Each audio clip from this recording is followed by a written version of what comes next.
When Cynthia came to TurboTax, she had just launched her new side gig, a true crime podcast. I'm a first-rate detective with a golden voice. As her TurboTax expert, I made her second income count by guaranteeing 100% accurate filing and her maximum refund.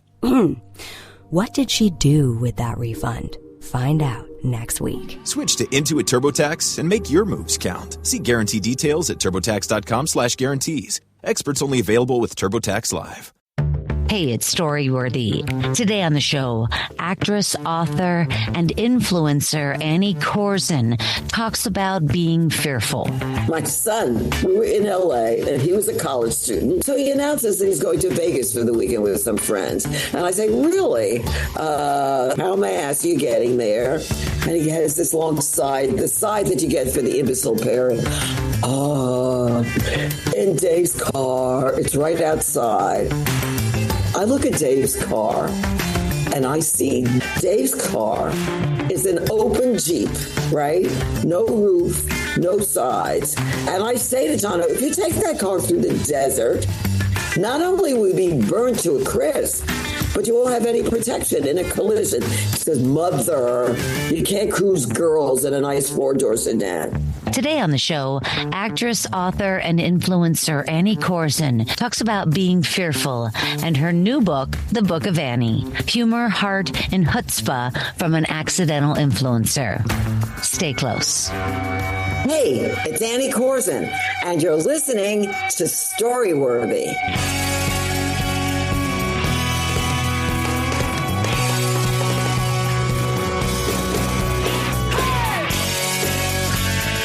Welcome to Storyworthy. My name is Christine Blackburn, and I'm coming to you from Los Angeles, California. Whether you're a longtime fan of the show or a brand new listener, welcome to Storyworthy. Hope you guys enjoyed the story last week by comedian and entrepreneur Ian Stanley. This guy, Ian Stanley, what an interesting person. Usually I just have comedians on the show, and he is a comedian now, but more so, he is like this entrepreneur guy who sells videos on how to get ahead. Anyway, on YouTube, he's got like millions and millions of subscribers. Very interesting. Ian Stanley. But last week, he brought forth a very interesting story about being mugged when he was only 15. Yeah, it was a really pivotal moment in his life. He was living in England and going to a tennis academy, and he was mugged. Anyway, great story. Go back, you guys. Listen to Ian Stanley from last week, but not today. Today, I'm here with a fabulous person I've known for a long time. She is talented and funny and interesting and inspirational, to say the least. She's been on the show before. She's been on Story Smash before. Her name is Annie Korzen. Hi, Annie. Hi, Dawn. How are you? I'm so good, and I'm so excited about your new book, The Book of Annie. How long did it take you to write that?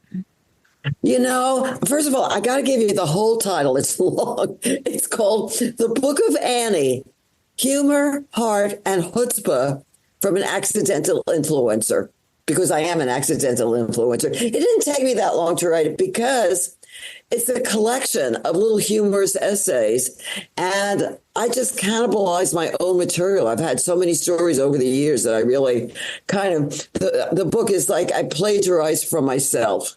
Oh, that's so funny. Oh, no, another word for that is repurposing. That's what you're doing. Oh, I like that. Yeah, you just have to put that spin on it. Right. Well, it is so exciting, this new book, because you are an influencer. It was unexpected. Totally. You've had this career all your life, done all these different television shows, and you've worked. And then all of a sudden, out of the blue, in your 8th decade, in your 80s, right, you start going on TikTok, and now you have almost 500,000 followers, and it's so exciting. And isn't it nuts? You crack me up. Just so everybody knows, it's at a Korzen, Korzen over there on TikTok, and the videos are very funny. Basically, look, you are inspiring, you are spontaneous, you're super funny, and you are kind of one of those, it's kind of like redefining getting older. It's like, it's not only you're as old as you feel, but like you act as old as you want to act. And Right. you act like you're 25 years Yeah. old. I've held on to my inner adolescence for a long time. Do you think a lot of that is because you are still like in the scene? You hang around with. I think it has to do, yes, with staying engaged with the younger people. I think that's a big part of it. I do, but I also think it has to do with loving what you do. I want to do what I do. I want to act. I want to write. I want to make people laugh. I want to make people think, and that's what's important to me. I don't get the concept of retiring and going on cruises and playing golf. I don't get that. I like to wake up in the morning with a project. Don't you? Yeah. Me too. Oh, no, absolutely. The idea of like getting a house and having like 2 acres or an acre or like no neighbors within a mile. Oh my God. That is so upsetting to me. Me too. I would be terrified. Like if I scream at any time during the day, I need somebody within, 100 feet of me to hear that. Like I need. That's so funny. I do too, totally. I'm a New Yorker, and people don't understand. If you live in New York in an apartment building, that building is a village. You know everybody. Your kids know each other. You back each other up. You help each other out. There's that sense of being in a community. People don't understand about New York. So I moved to LA and I lived on one block for 20 years. I never met anybody. I didn't know one person who lived on the block. It was the loneliest place I've ever been to. So I'm Wait with a you. second. Well, here's the thing, though. That I think it occurs in a lot of cities and especially in the suburbs where people in America don't seem to use the front of their house. Do you know what I mean? They use the back of the house. No, not me. I sit on my front porch when I know, but do you know what I'm saying? I feel like it's our whole culture to use the backyard. Totally, yes. So our front yards are abandoned. I know. No, I agree with you. The thing is, if you're in a big city like New York, your front yard are the parks. You go to the parks, but again, there's a sense of community. You run into people, or there's just stuff going on. I can't explain it. I don't like being alone in a backyard. I don't like that feeling. Me neither. It terrifies me. Silence is like no good for me. I have to have the fan on at night or something. With the same person. Yeah, I swear, you crack me up. And, I learned something about you recently that I heard you on another show talking about how during your life, people have told you that you're too loud. You talk too much. Why are you so opinionated? Right. You're not the only one here. People are such assholes because they don't want to take in new information.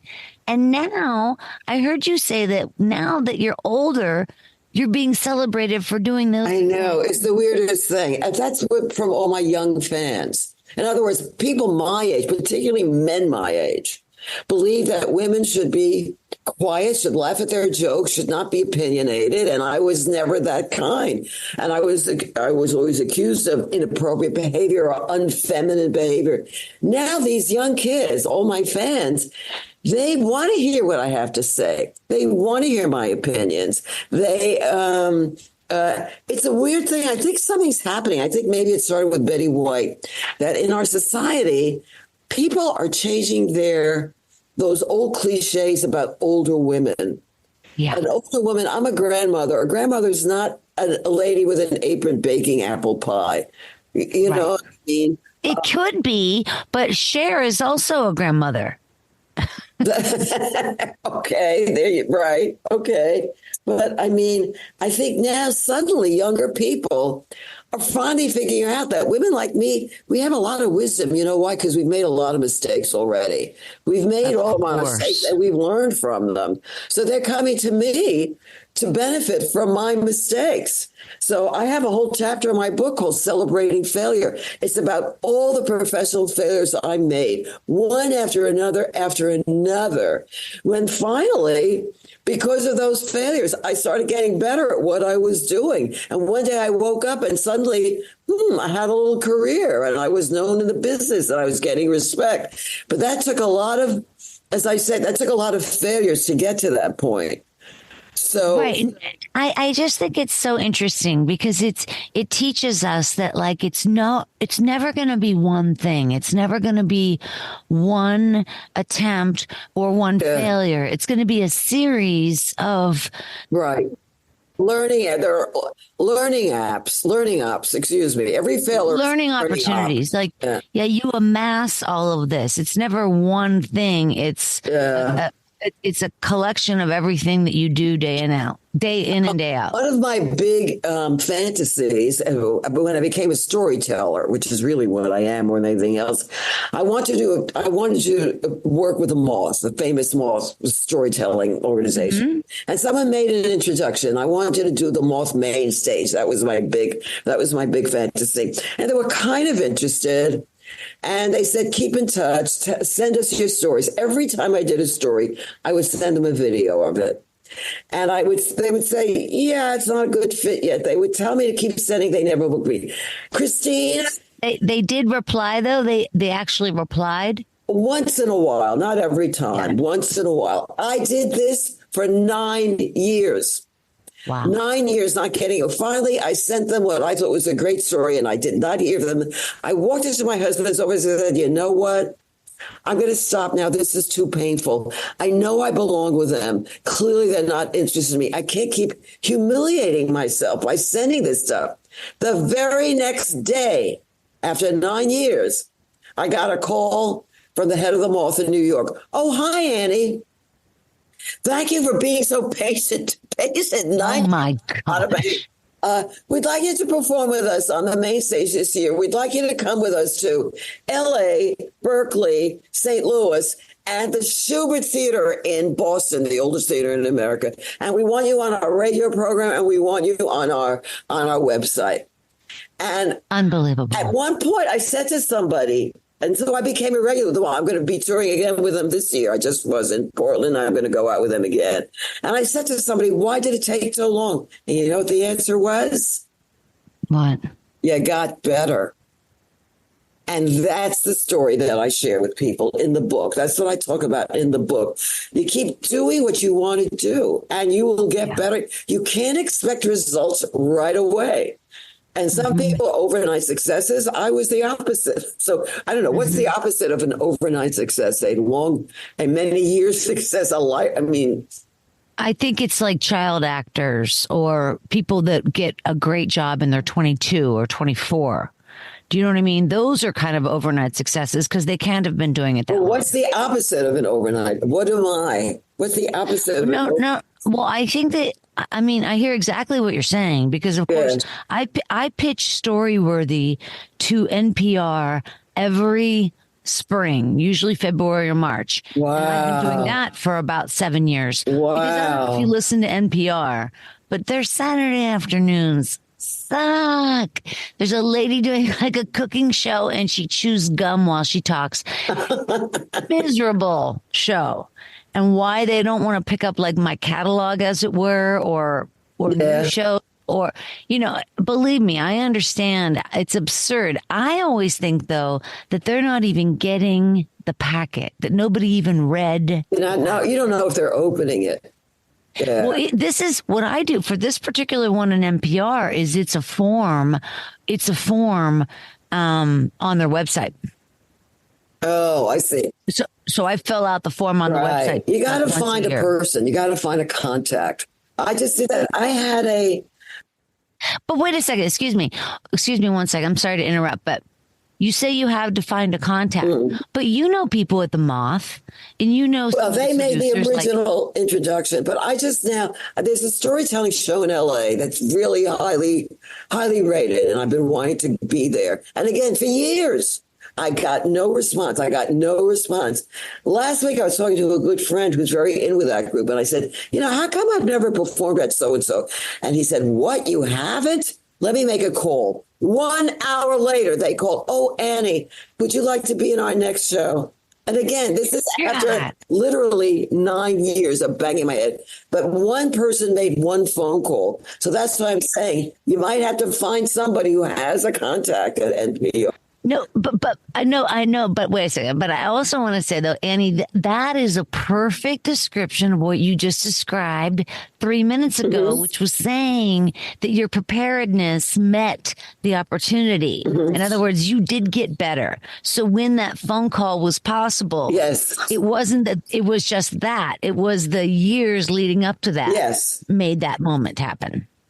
I guess what I say in my book. Well, one of the big themes in my book is I've given myself a mantra called, yeah, why not? And I try to respond now within reason. If you invite me to go bungee jumping, I'm not going to say, yeah, why not? But I got to tell you something. When I started on Seinfeld, the way I started on Seinfeld was my agent called and the show was unknown. No, it was just, that's the beginning. This was 1991. And, he said he had an audition. A better-known actress in his office had turned down the audition because it was only a couple of lines. And she said, this is too small for me. And I went into my, yeah, why not thing. I said, yeah, why not? I'll go in. I'll try. I go in. I do a couple of lines. I come home. Benny watches the show. And he says, I don't get it. It's not about anything. Famous last words. Now he watches 3 episodes a night. But I did not know that the role would recur. And I did not know that they liked me, so they gave me a second role. I'm one of the few actors who've done 2 different roles on Seinfeld. And being a recurring on that show, even though what I do is not very significant, it's just a small little bit part, but since it recurs and my character has a name, that opened so many doors for me as an actor in LA. Once I could put on my resume, recurring on Seinfeld, all of a sudden, I was treated with a kind of respect that I had never gotten. So I'm saying, if you say, yeah, why not? You don't know. How shall I say it? I say it in the book. I don't regret anything I've done. I only regret the things I didn't do. If you keep open to stuff, I love that. You don't know. And I sometimes think of that actors who turn it down. And I got to tell you, even though my role is very insignificant, by now I have gotten over $100,000 in residual from a couple of lines that another actress didn't want. Oh my gosh, that unbelievable, Andy! That's so funny. Your name in the show was Dolores Doris Klumpus, and I'm down. I'm in the retirement community. Right. And my husband parents. is always fighting with Jerry's father. So in like some of the classic episodes, the pen, the raincoats, the Cadillac. And then the Cadillac. I love the Cadillac. And then I'm in a different episode where I play an obnoxious airline passenger, and Elaine is stuck in coach next to me while Jerry has been bumped up to first class. So I explained to her how you can make it big kosher. You are in the middle seat and Elaine's by the window, right? I'm trying to think. No, I don't remember. I think I'm by the window. And I think she's on the aisle, or is she in the middle? No, she's uncomfortable in the middle. She's in the middle. Okay, then I think maybe you're right. I'm in the window. She's on the aisle. Let me ask you something. When you first auditioned, I know you weren't really thinking about it, but didn't it occur to you that if you were playing the neighbor of Jerry's parents, that you would have to reoccur because it's... No, it didn't occur to me. I knew nothing about the show. Oh. I didn't know what was set up. I didn't know what it was all about. I had you didn't know the show. No, at that time when I auditioned, this was at the beginning. No one knew it. No one watched it. So this was 91, no, 80. 91. 91. So maybe it had been on the air for a year, maybe. I don't know. But I hadn't heard wasn't in the vernacular. Seinfeld took a long time to take off. A long time. Of course. To build that audience. So no, I didn't know. As far as I was concerned, it was just some show that It was just a job. But for me, it was a day job. That's all. It was one day towards unemployment. It was one day towards health coverage. That's the way I thought about it. That's awesome. So now, when we move ahead, and we're going to get over to your story in a second. And today you're talking about being fearful, and we're going to get over that in 1 second. But before we do, I wanted to mention that you I don't have to tell you, but you've done a lot of solo shows as well. And I guess I'm mentioning that just because I know it takes a lot of work to do a solo show. Because it's only you. It's only you. And you have to get the place, the places, the gigs. You have to find out where you can perform. And you have to get a director. Yes. But you're the only one writing. But a director comes in, and now do you take their notes the way they tell you? Or, how? Absolutely. I mean, if you trust them, yeah. I think whatever you do in life, no matter how good you are at it, you need another pair of eyes. Mm-hmm. Somebody might see something that you missed, right? I think you need that. If you have someone you trust, I think it's a necessary partnership. You've also done this stuff with a moth, and then you've also been a judge on my show, Story Smash, at the Improv. That was hilarious. That is such an original show. That's so fun. Everybody should really come and see that show. I mean, you created something so unique there. Does your audience know how it works? That storytelling, and they have to compete and tell the story. It's amazing. When I brought friends to see the show, they all said, "How did those people do that? How do they come up with something on the spot? 1 minute, 3 minutes, 5 minutes, whatever." I said, "Well, if you're tuned in, if that's where your creative juices flow, you can do it." But it's pretty it really is like an Olympics of storytelling. Yeah, well, of course, we are talking about Story Smash, the storytelling game show, which we just played last week.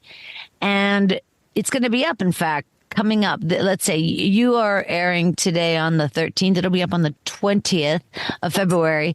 Story Smash, I've been doing the show really like 11 years, a long time. You're amazing. Talk about something that needs to get picked up. I'm telling you. Yeah, it really does. It is. That show is so funny, and it is unique. I got really good reviews in Discover Hollywood Magazine a couple months ago, and you guys can go over to storysmashshow.com to see a lot more on the show. Yeah, I'm very proud of it. But anyway, when you judged the show, you were so flippin' funny. I don't remember that. I was actually a little nervous about it, to tell you the truth. Well, what comes out of your mouth is so honest. It's so true, and it's always spot on. I got to tell you something. One thing that's happening now, the reason I got to publish the book is because I had this platform of, as you said, over 100,000 TikTok people. But the fun for me is walking out the street and being approached by my fans. I love that because they're all so fun and interesting and totally unlike what I thought my target audience was. I always thought my target audience was people like me, women, educated urban women over a certain age, mostly Jewish. That's not my fan base now at all. I get these. It's everybody. But the funny thing, they're like in their 20s or even younger. But when I say to them, look at you, you're a guy. I'm not a guy. You're black. I'm not black. You're young. I'm not young. Why are you such a devoted follower? And the word they often use, it's the word I don't quite understand. They say, because you're authentic. Now, what does authentic mean? Does that mean because I'm honest and say what I want to say? Maybe, but that's like you were saying before. That stuff I've always been criticized for, that I'm too opinionated, I'm too blunt about my opinions, that I'm too honest about sharing my feelings. And now, as you said, now these young kids are celebrating me for all that. It's just the weirdest thing, I guess. No, I think it's wonderful. It's, the generations have changed, right? Like my kid is 17, right? And they had a Willy Wonka themed party on their birthday a couple weeks ago. Okay. Willy Wonka theme with balloons and streamers. Okay. When I was 17, I crossed the country with Bobby Pfeiffer in a van with a mattress in the back. You know what I mean? Yeah, but you were a slut. You were always a slut. Let's face it. That's true, but I'm just saying things are so different now. Things are so That's so different funny. now. That's really funny. All right, listen, we got to get moving because Okay. I want to get to this story. So let me just remind everybody that you can join my newsletter. It's a short newsletter. I only put it out once or twice a month. Just head over to storyworthypodcast.com and a little thing will pop up and then you fill out your email address. And also don't forget to check out my Life in 3 Songs. It's over there on Spotify and I'm super proud of this podcast. I talk to comedians about the 3 songs in their life that have impacted them. Not their favorite songs, but songs that have really made a difference in their life and that give us a picture of the comedian and how they grew up. So again, mylifein3songs.com and check it out on Spotify at My Life in 3 Songs. All right, you guys, she's here right now. You hear her talking, Annie Korzen. She's an actress and an author and an influencer. Like I said, she is on TikTok over at A Korzen, AKORZEN. And she is inspiring and spontaneous and funny and really damn funny. Annie, amongst all the other things we talked about, of course, you've been on shows like Dr. Phil and Inside Edition and the CBS News. And then you've done.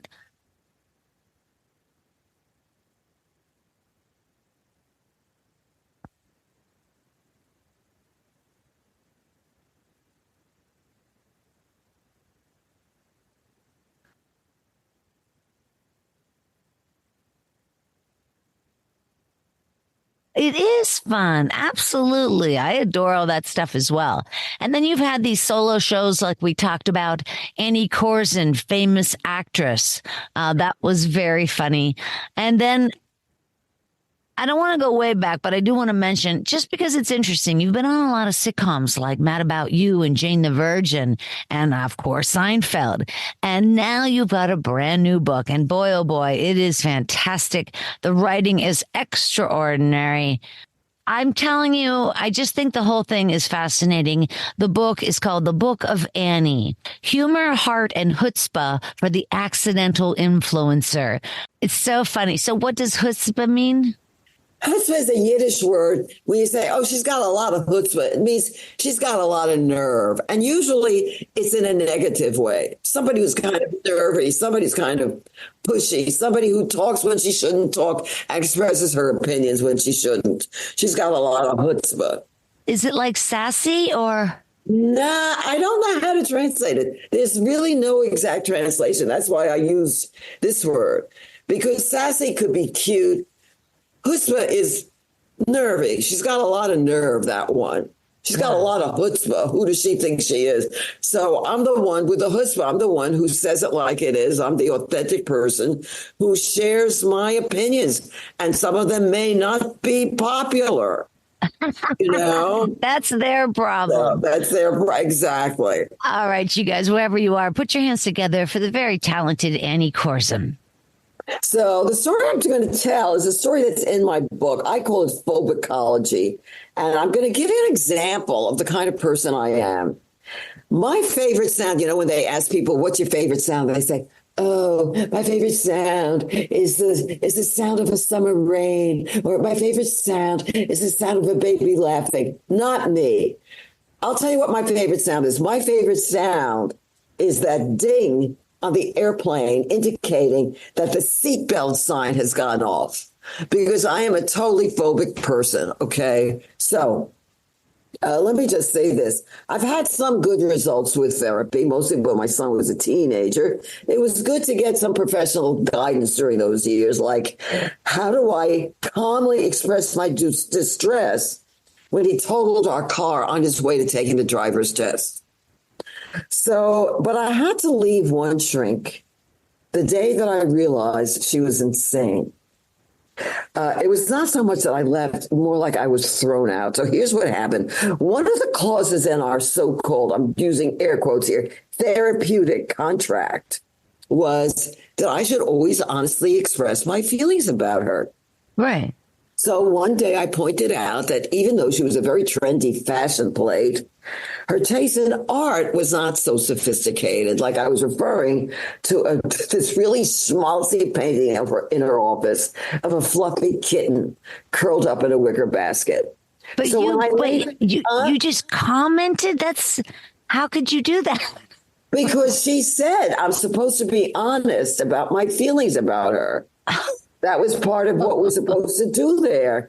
So I said, you're very fashionable, but your taste in art is maybe not so sophisticated. Well, she was so offended. She jumped up from her chair. She ripped my check in half and she screamed, I do not have to sit here and take this abuse. Get out. And here's the kicker. The subject, the issue we had been working on at that time was my sensitivity to criticism. Oh, my. Oh, my. Anyway, but mostly, the thing I said about therapy, mostly I've used therapy to try to control my fears. And here's what it is about my fears. They cover a wide gamut. It's like you name it, and I'm afraid of it. All I've ever wanted is for everyone I love to stay in the house, right? Because it's a dangerous world out there. So, like Christina, you see a beach, I see shark attacks. You see a zit, I see melanoma. You say tomato, I say carcinogenic pesticides. But here's how far it goes. Like, I'm afraid, when you replace the toilet paper, I'm afraid when I replace the toilet paper, my finger is going to get caught in that springy thing. And it has happened. And it's crazy. I'm afraid that when I'm at the hairdresser, I will lean too far back in the sink and damage an artery in my neck, which will cause a stroke. And don't laugh, because that's a real thing. It's called salon stroke. Look it up. It's a real But my biggest, worst, all-consuming fear is claustrophobia. I can't handle it. I cannot be in a crammed elevator. I cannot be in a packed subway car. I cannot be stuck in a crowd. I once marched in a police brutality protest, but the streets were mobbed and I suddenly freaked out and I had to find a nice, friendly cop to rescue me. So I've tried all kinds of cures. There are all kinds of phobia cures. One common technique is called positive imagery. You focus on a pleasant place and associate it with the thing that you are afraid of. This is a gigantic load of cow poo. I cannot be in a jam-packed subway train that is stalled in a tunnel under the East River and pretend that I am relaxing on a tropical beach. I know where I am. I am in a jam-packed subway train that is stalled tunnel under the East River, and I am going to die. So I created the opposite therapy for myself, which I call negative imagery.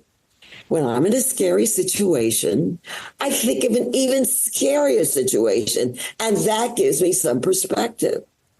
So I am only in a jam-packed subway train that is stalled in a tunnel under the East River. I am not in a cattle car heading towards Auschwitz. Now, I know that seems morbid. That's a risky thing to say. I'm aware of that, but I find it comforting. And then one day, you know what? I just stopped fighting it. I thought, why can't I just accept my flaws? Where is it written that I have to be comfortable in tight places? Here's a novel idea. Why don't I just avoid the things that terrify me? Crowded subway? I could wait for the next train. Packed elevator? I could walk up a few flights of stairs. Mobbed protest march? I can send a donation. I decided then that I would never again apologize to anyone for my fears, starting with my own family. So here's what happened. My son, we were in LA, and he was a college student, my son, Jono. So he announces that he's going to Vegas for the weekend with some friends. And I say, really? How may I ask you getting there? And he has this long side, the side that you get for the imbecile parent. Oh, in Dave's car. It's right outside. I look at Dave's car and I see Dave's car is an open Jeep, right? No roof, no sides. And I say to John, if you take that car through the desert, not only will you be burned to a crisp, but you won't have any protection in a collision. Here's some money. Why don't you rent a nice four-door sedan? It says, mother, you can't cruise girls in a nice four-door sedan. You can't cruise girls from a hospital bed. And he goes, would you please relax? Why must you be such a worrier? And I say, with pride, because I am a worrier. Live with it. Here's some money. Rent a real car. So the boys are driving back from Vegas, and there's a van in front of them with a heavy glass door strapped to the roof. Suddenly, the glass door comes loose, flies through the air, crashes on top of the rented car, but the heavy steel roof protects the kids, and nobody got hurt. Ladies and gentlemen, I rest my case. Oh my God. And and that's the story. And the funny thing is, since I did that, I've observed that he said I was being a typical Jewish mother, but it's not true. Because I've seen other mothers of other ethnicities. If you read that, if you read the novels by Chinese women, they're the same kind of mothers. Or you read, it's a mother thing. It's not it's a mother thing.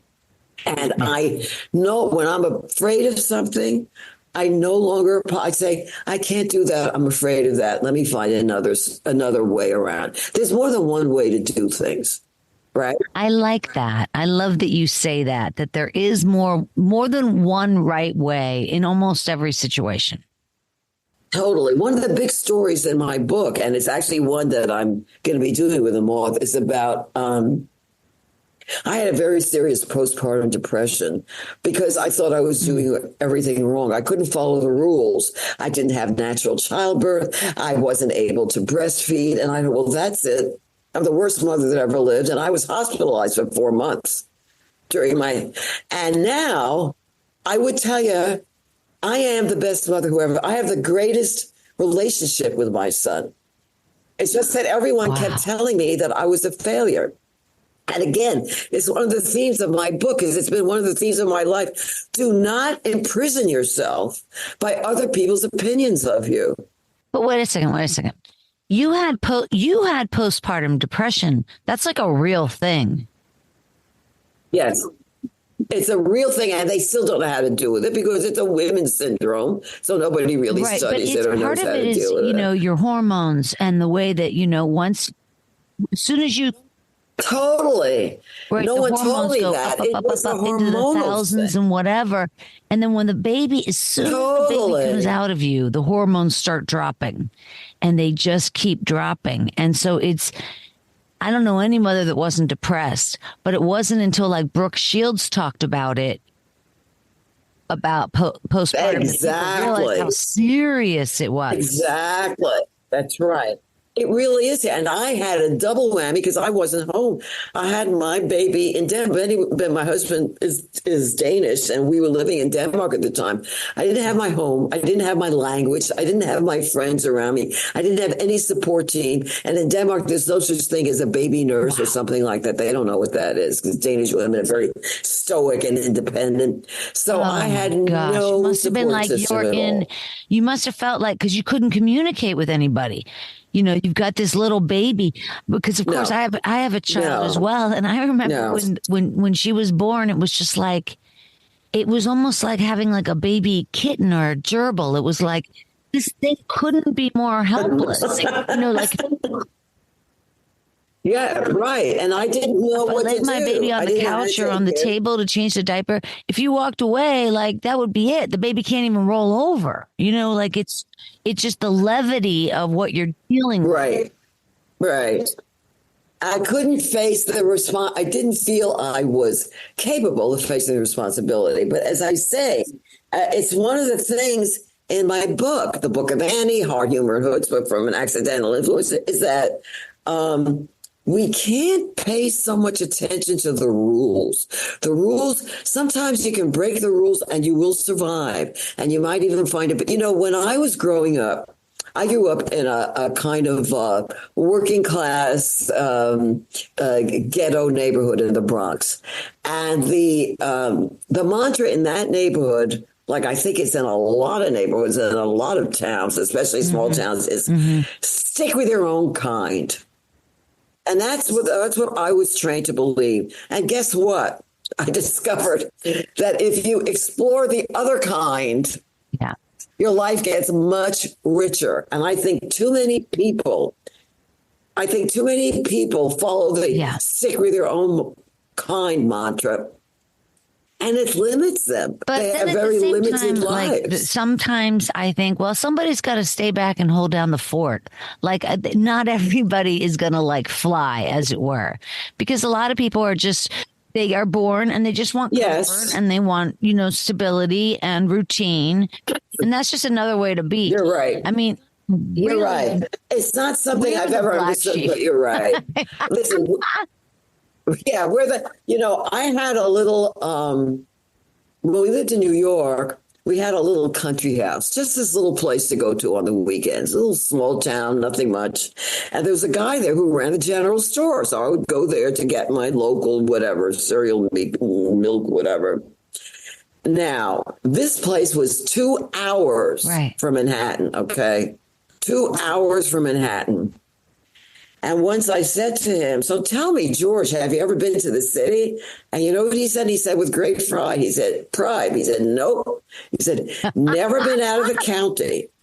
Never been out of the county. The next county was like 10 miles away.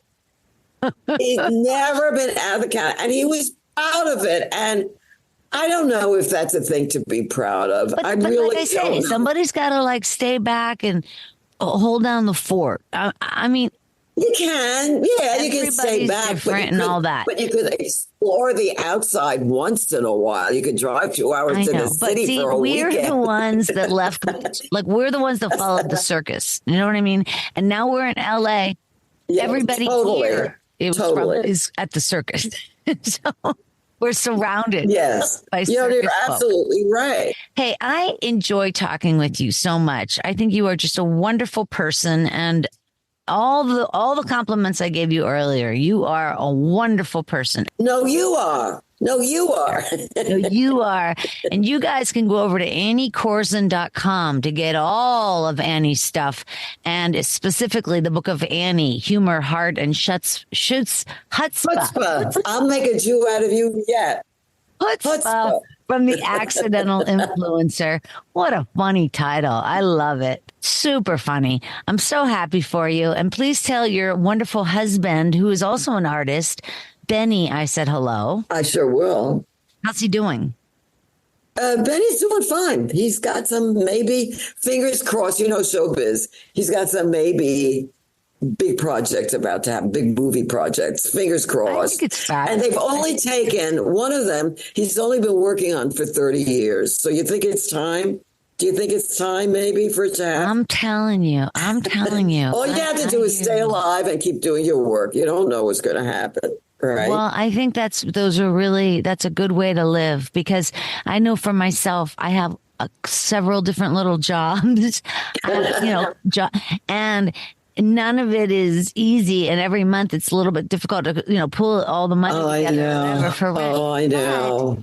But I'm like, I wouldn't trade it for a garage and a washer and dryer. You know what I mean?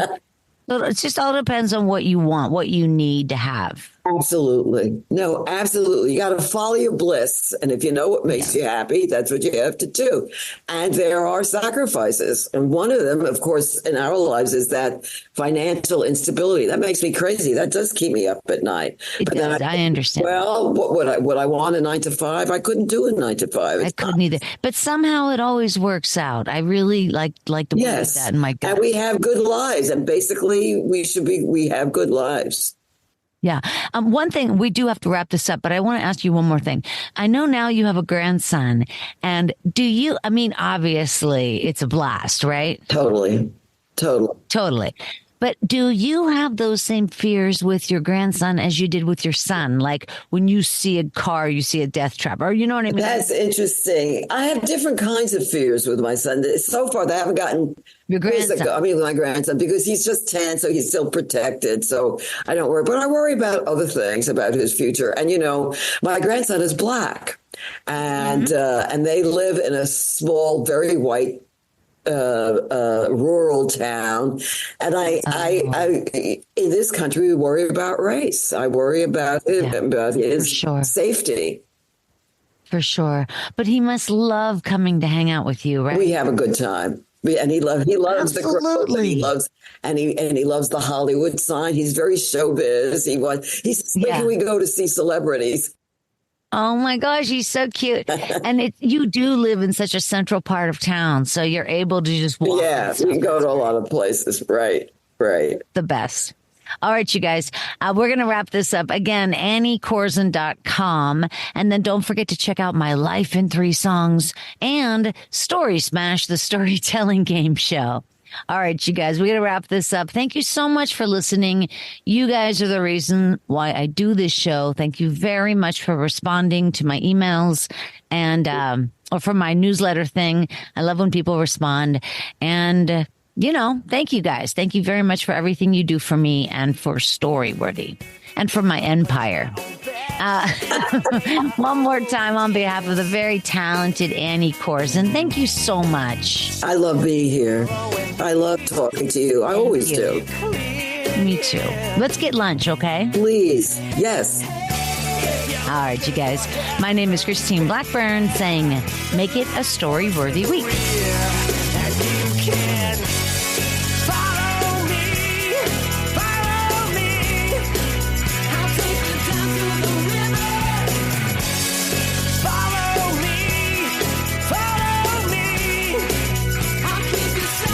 Thanks for joining us on the Storyworthy podcast. We'll be back next week with all new stories.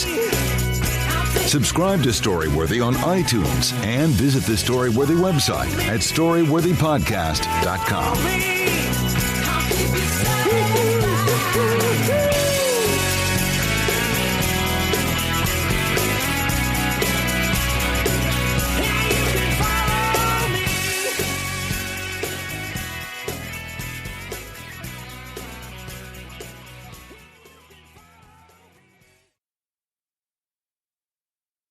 Come strengthen your pack at the new Great Wolf Lodge in Manteca. With over 50 attractions, we wanted to see how many we can name in the remaining seconds of this ad. River Canyon Run, Oliver's Moonstone Maze, Tin Paw Bowling, Howler's Peak Ropes Course, Magi Quest, Slaptail Pond Wave Pool, Build-A-Bear Workshop, Storytime, a 4-story water Only fort, 40 more to go. Wolftail And now that a getaway to Great Wolf Lodge in Manteca is just a short ride away, families have time to experience every attraction at the lodge. Great Wolf Lodge. Strengthen the pack.